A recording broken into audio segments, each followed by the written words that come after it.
terkait dengan hukum nyanyian dan musik dan hukum berprofesi sebagai penyanyi atau musisi. Maka ini hukumnya haram berdasarkan dalil-dalil Al-Quran dan Sunnah dan keterangan-keterangan para ulama dari 4 madhab. Bahkan di sebagian permasalahan yang akan kita sebutkan nanti, ada kesepakatan ulama. Nggak lagi berbeda pendapat ulama terdahulu, ulama beneran dari 4 madhab yang mendalam ilmunya. Mari kita lihat nukilan kesepakatan ulama. Bukan lagi perbedaan pendapat. Kalau kita sering mendapatkan dalam buku-buku fikih, ulama seringkali berbeda pendapat. Tapi dalam masalah ini ulama sepakat. Saya akan nukilkan 2 saja. Keduanya dari ulama bermadhab Syafi'i. Karena di negeri kita, konon kabarnya, mayoritas umat Islam bermadhab Syafi'i. Mari kita lihat nukilan kesepakatan seluruh ulama Islam, baik ulama 4 madhab maupun yang lainnya, tentang masalah nyanyian dan musik ini. Imam Ibnu Hajar Al-Haytami, salah seorang imam yang disegani dalam madhab Syafi'i. Dalam kitab beliau, Ar-Ri'a an Muharramatil Lahwi Was-Sama', halaman 118. Beliau mengatakan, Al-awtar wal ma'azif kat-tunbur wal ud was-sonj. Senar-senar yang biasa digunakan di gitar, kecapi dan semisalnya. Dan alat-alat musik seperti kecapi, gitar, maupun alat musik yang lainnya yang memiliki dawai atau senar. Kata beliau, aidil autar wal rabab wal jangk wal kamanja was sintir wad dirij. Alat musik yang memiliki senar dan rebabnya seperti jangk, yaitu semisal gitar, kamanjah seperti kecapi bentuknya, begitu pula sintir dan dirij. Ini semuanya bentuk-bentuk gitar dan kecapi zaman dulu. Wa ghairi dzalika minal alat al-masyhurah inda ahli lahwi was-safahati wal fusuq. Dan alat-alat musik selain itu yang masyhur digunakan oleh orang-orang yang suka dengan kesia-siaan, kebodohan dan kefasikan. Jadi beliau sebutkan dulu, ini alat-alat musik. Hukumnya apa? Wa hadhihi kulluha muharramatun bila khilafin.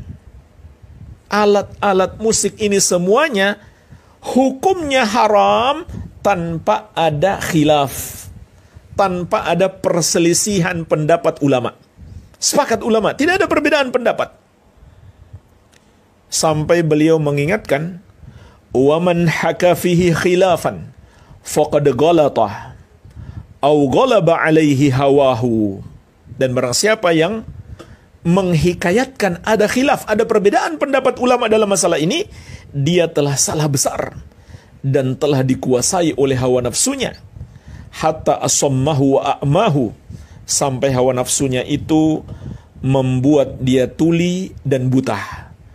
Wa mana'ahu hudahu, dan menghalanginya dari hidayah. Wa zalla bihi an sunani taqwahu, dan dia terpeleset, terjauhkan dari sunnah-sunnah ketakwaan. Jadi jemaah sekalian, ini penukilan ijma ulama, kesepakatan ulama akan haramnya alat-alat musik dari seorang imam besar bermadzhab Syafi'i, Ibnu Hajar Al-Haytami. Berikutnya, nukilan tentang kesepakatan ulama atas haramnya upah penyanyi. Dalam kitab beliau Syarah Muslim, juz ke-10 halaman 231. Beliau menukil ijma dari para ulama terdahulu. Qala al-Baghawi min ashabina wal qadi Iyad. Al-Baghawi telah berkata, menukil dari para sahabat kami, yaitu mazhab Syafi'i. Dan Al-Qadi Iyad juga mengatakan, ajma'al muslimuna ala tahrimi hulwanil kahin. Para ulama kaum muslimin sepakat atas haramnya upah dukun. Li'annahu iwadun an muharramin, karena itu upah untuk pekerjaan yang haram. Wa li'annahu aklul mal bil batil, dan juga karena itu memakan harta manusia dengan cara yang batil. Wa kadzalika ajma'u ala tahrimi ujratil mughanniyah lil ghina.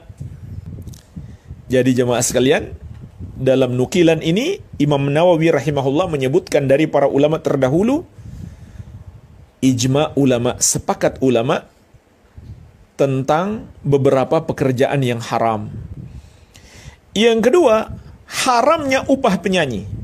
Yang ketiga, haramnya upah orang yang meratapi mayit, karena meratapi mayit itu adalah dosa besar. Dalam hadis yang diriwayatkan Al-Bukhari dan Muslim, berarti riwayatnya yang paling sahih. Ummul Mukminin Aisyah radhiyallahu anha bercerita, dakhala Abu Bakrin wa indi jariyatani min jawaril ansar tughanniyani bima taqawalatil ansar yauma bu'ats. Amazamirus syaitan fi baiti Rasulillah sallallahu alaihi wasallam. Kata Aisyah radhiyallahu anha, wa dzalika fi yaumi idin, dan itu terjadi pada hari raya. Faqala Rasulullah sallallahu alaihi wasallam, maka Rasulullah sallallahu alaihi wasallam bersabda, ya Abu Bakrin, inna likulli qaumin idan wa hadza iduna. Kemudian dalam video tersebut Ustaz Sufyan juga mengatakan bahwasanya tidak ada khilaf di dalam ulama sahibul madhab atau di dalam 4 madhab ya tentang pengharaman alat-alat musik. Berlandaskan di dalam kitab Kafur Ro'ai an Muharramatil Lahwi Wasamai karangannya Ibnu Hajar Al-Haytami. Saya lebih suka bacanya Ar-Ro'a, karena kalau saya lihat di dalam teks kitabnya itu Ar-Ro'a bukan Ar-Ri'a. Beliau mengatakan bahwasanya membaca di dalam bab yang 13 ya di dalam kitab Kafur Ro'a itu, al-awtaru wal ma'azifu kat-tamburi wal-'udi was-sanji aidil awtari wal-rababi wal-janki wal-kamanjati wa ghairi dzalika minal alati al-mashhurati inda ahli al-lahwi was-safahati wal-fusuqi hadhihi kulluha muharramatun bila khilafin. Ustaz Sufyan di dalam memahami ibarat ini dia kurang paham. Kurang begini. Pertama beliau mengatakan bahwasanya yang mengharamkan bila khilafin ini adalah kesepakatan 4 madhab. Padahal Ibnu Hajar Al-Haytami ini adalah madhab Asy-Syafi'i. Tentu beliau memandang bila khilafin itu berdasarkan madhab Asy-Syafi'i, tidak berdasarkan pada madhab yang lain. Itu yang tidak paham Ustaz Sufyan. Karena Ibnu Hajar sini tidak mengatakan 4 madhab, beliau hanya memandang di dalam madhab Asy-Syafi'i. Akan tetapi pun ini sebenarnya harus jadi catatan. Catatannya begini, apakah yang dikatakan Ibnu Hajar bila khilafin itu adalah kesepakatan seluruh madhab Asy-Syafi'i atau aglabiyahnya, dalam artian masih ada beberapa madhab, ada beberapa pendapat dari madhab Asy-Syafi'i itu yang mengatakan tidak diharamkan.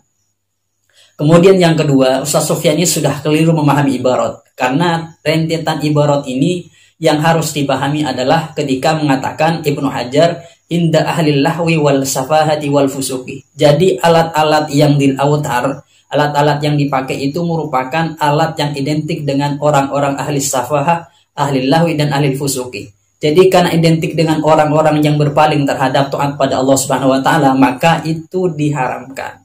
Jadi kalau kita berpikir kebalikannya, andaikan alat-alat ini di zaman sekarang itu sudah menjadi universal dalam artian semua orang memakainya, apakah nanti ilat pengharamannya akan sama?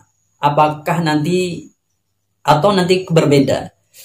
Kalau kita lihat di dalam kitab Kafur Ro'a ini juga di sini mengutip pendapatnya Imam Ghazali. Di sini ada keterangan begini.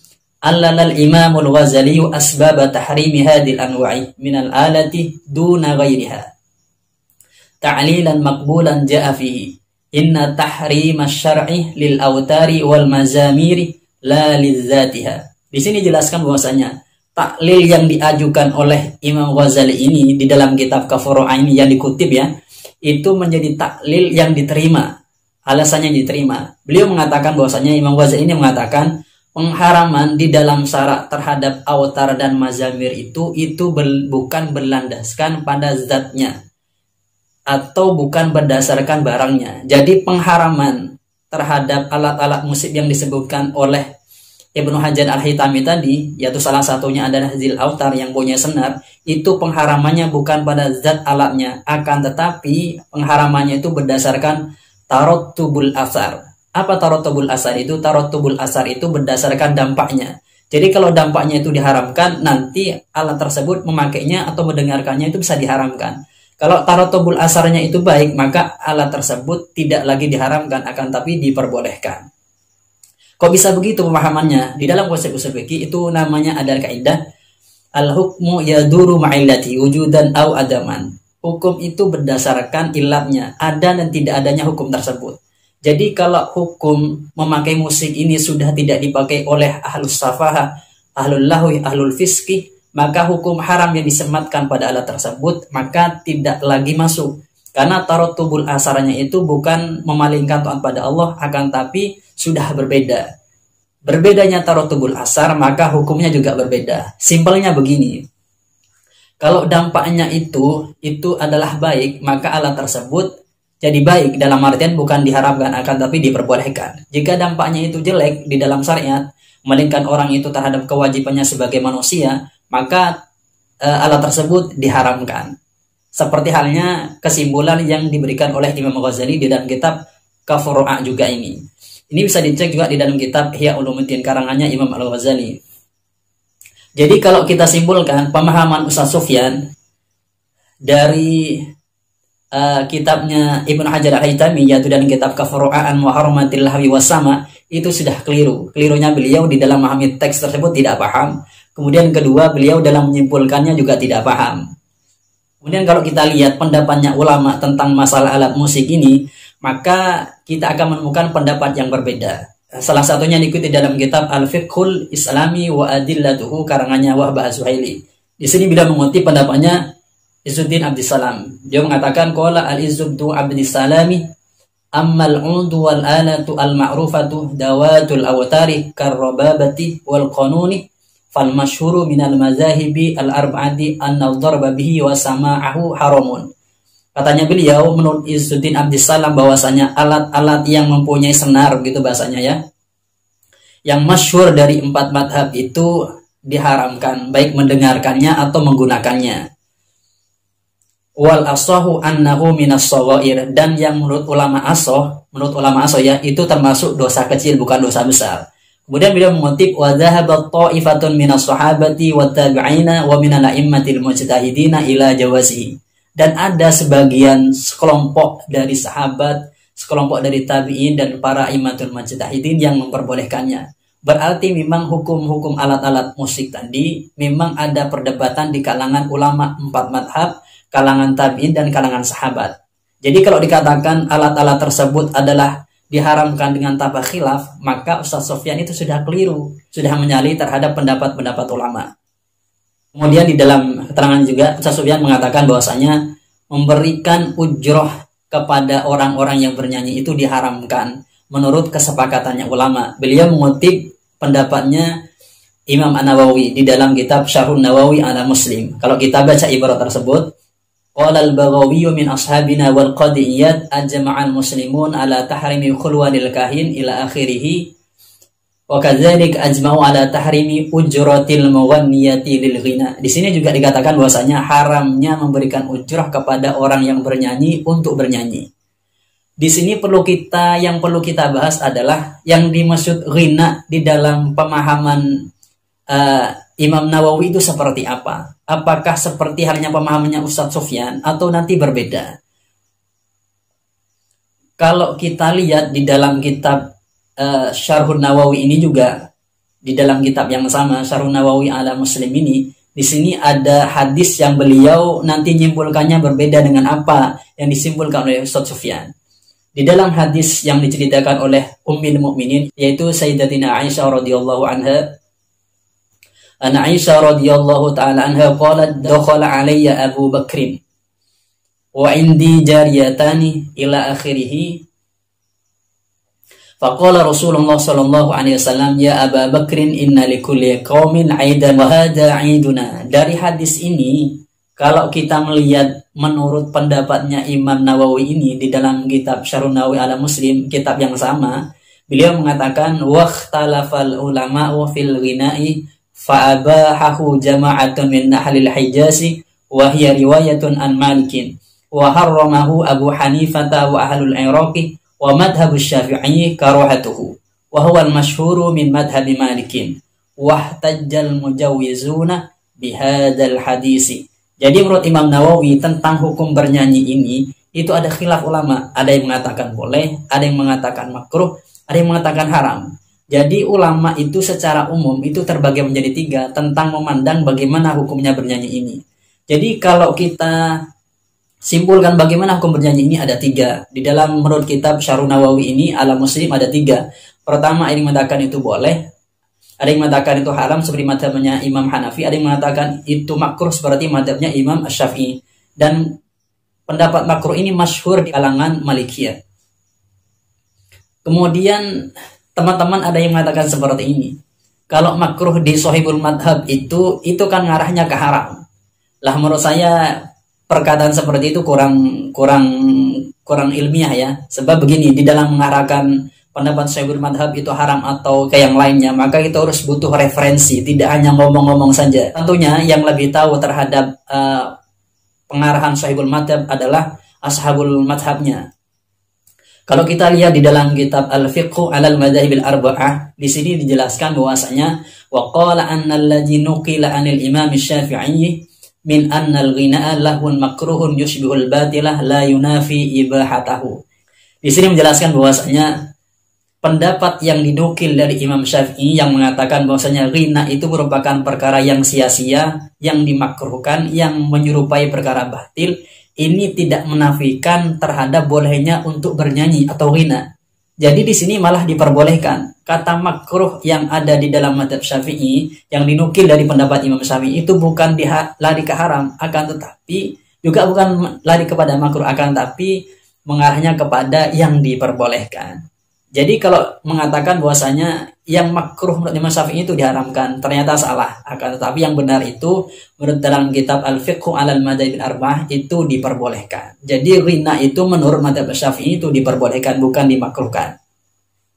Jadi kalau kita simpulkan, Ustaz Sufyan ini sudah salah di dalam mengarahkan ayat Al-Quran tersebut. Karena Ustaz Sufyan ini dalam mengarahkan tidak ada referensi, hanya berlandaskan dohir daripada ayat Al-Quran. Sehingga Ustaz Sufyan ini bisa dimasukkan dalam hadis Nabi Muhammad SAW, an qala bi ra'yihi falyatabawa maq'adahu minan nar. Barang siapa yang menafsiri Al-Quran dengan ra'yunya, maka ambillah tempat duduk dari api neraka. Kemudian Ustaz Sufyan di dalam memahami kitabnya Ibnu Hajar Al-Haytami yaitu Kafaru'a an muharramatil lahwi wassama itu sudah keliru. Di dalam kitab Ibnu Hajar tidak mengatakan khilafnya, tidak ada khilaf itu di lintas madhab, akan tapi beliau berdasarkan di madhab Asy-Syafi'i sendiri.